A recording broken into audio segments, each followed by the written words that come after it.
Isa po sa mga pinakamasamang payo na pwede nating gawin at sundan, ay yung habulin ang pera. The worst advice or philosophy that we could live in our life is to chase money. A lot of people in our world, whether they admit it or not, that is the direction of their life. The most important thing is money. But if you read the Bible and if you listen closely to Jesus, we are warned that though money is essential, it is not the most important. Most importantly, the love of money brings corruption to us. The desire for wealth is the root of all evil. Mabuti ang kayamanan, ang pera. Pero mag-ingat tayo dito dahil ang kayamanan, pinapakita niya ang katotohanan ng iyong ugali at pagkatao. That is a good lesson to remember, my dear friends. That money mirrors our character. Gusto mong malaman ang pagkatao ng isang tao. Gusto mong malaman ang ugali mo. Tingnan mo kung paano mo ginagamit ang pera at kayamanan mo. Tingnan niyo po. When a person don't give money, that person is stingy and selfish. When a person gives out money, that person is generous. When a person uses his money for his family, that person loves his family. Amen? When a person uses his money to buy people, that person loves power.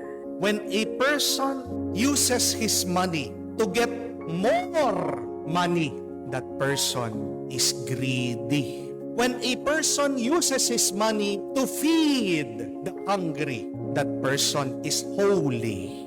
When a person uses his money, gives his money without expecting anything in return, that person is a truly loving person. When a person uses his money expecting something in return, that person is a businessman.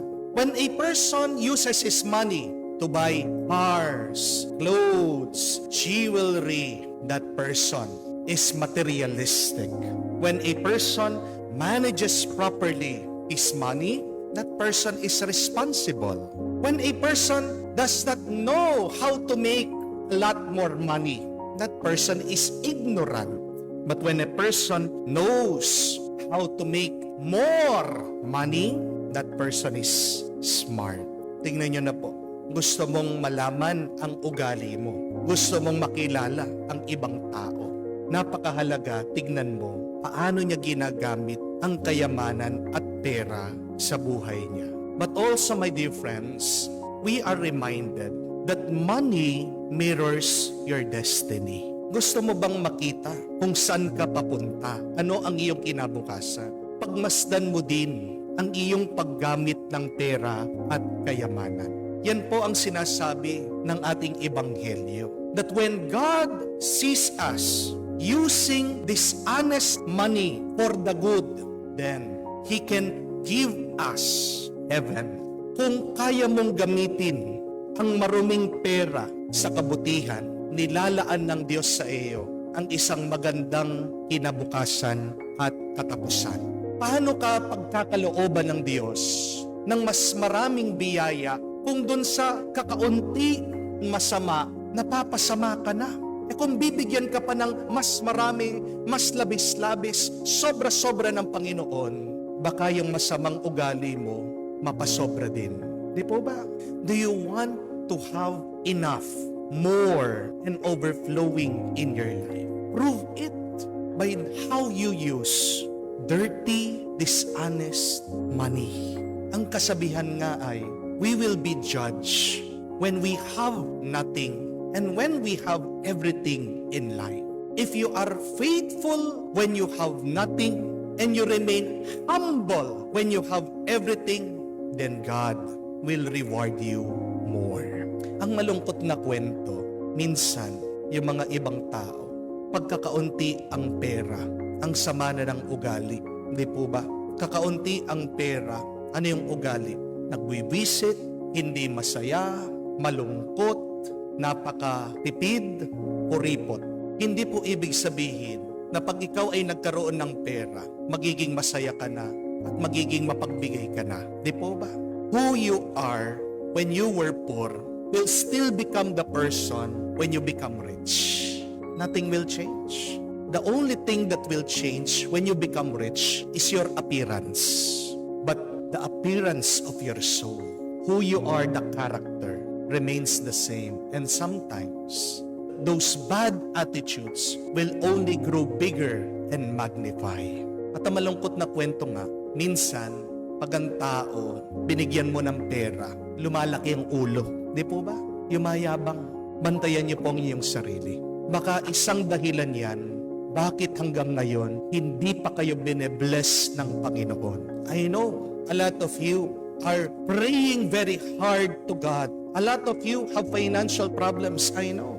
Nagnunubina, nagro-rosaryo, naglalakad ng paluhod sa loob ng simbahan. Anong hinihingi? Lord, give us financial blessing. Pero kung hindi pa dumarating ang pera sa inyo, God has a good reason. And what is that? God is protecting you from sinning. Kasi alam ng Diyos, pag binigyan ka niya ng maraming pera, maraming kayamanan, yayabang ka, lalaki ang ulo mo, at lalayo ka sa Kanya. See, sometimes when we have nothing, when we are poor, when we do not have money, it is there that we are very close to God. Di po ba? Pag marami kang utang, pag hirap na hirap ka, oras-oras, minu-minuto, nananalangin ka. Totoo ang iyong dasal. Bakit ayaw kang bigyan na sobra-sobrang pera ng Panginoon? Kasi alam niya, mapapalayo ka at mapapasama ka. Just a gentle reminder, my dear friends, that when God blesses you materially, that when God gives you immense wealth, remain humble. Glorify the Lord. Be thankful always. Pag nagkaroon ka ng pera, sana wag lumaki ang ulo mo. Pag nagkaroon ka ng kayamanan, sana ang lumaki ang pananampalataya mo sa Diyos. Amen? Nung po minsan, nanonood po ako, nakita ko ang interview ng kapatid po ni Small Laude. Kilala niyo po ba siya? Yung sikat na mayaman na vlogger sa YouTube, sa internet. Kapatid po niya, mayaman din, si Alice Eduardo. Sa sobrang yaman po ng kapatid niya, bumili po ng bahay doon sa Beverly Hills, sa Amerika. Beverly Hills po, sikat na lugar kung saan nakatira yung mga artists, mga sikat na singer, sila Taylor Swift, sila Elon Musk. Bilyon-bilyon po yung halaga ng kanyang bahay. Pero doon sa interview, tinanong po siya, ano yung pinakagusto mo at pinakamahalagang kwarto o lugar dito sa pinagawa mong bahay? Alam niyo po, kung ano yung sinagot niya? Itong aking chapel, sabi niya. Nung pinagawa po niya yung bahay, ang unang-una na nirequest niya, pagandahin, doon sa gitna ng kanyang bahay, meron pong maliit na simbahan o lugar dalanginan. At tinanong po siya na nag-i-interview, gaano kakadalas pumupunta dito? She goes there whenever she has time, twice a day, in the morning before she sleeps. At tinanong siya, ano yung dasal mo? Ano ang dasal ng isang taong sobrang yaman, nasa kanya ng lahat? Alam niyo po yung sagot? She just says to the Lord, thank you.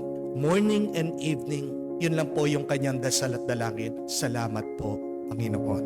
Yun po pala ang isang sekreto ng mga mayayaman. Hindi po ba? Inuuna palagi ang Diyos. Nagpapasalamat palagi sa Diyos. My dear friends, do not allow money and wealth keep you far from God. Huwag mong hahayaan na ang pera at kayamanan sirain din ang kalinisan ng iyong kaluluwa. May pera ka, wala kang pera, manatili kang tapat at nagpapasalamat sa Diyos.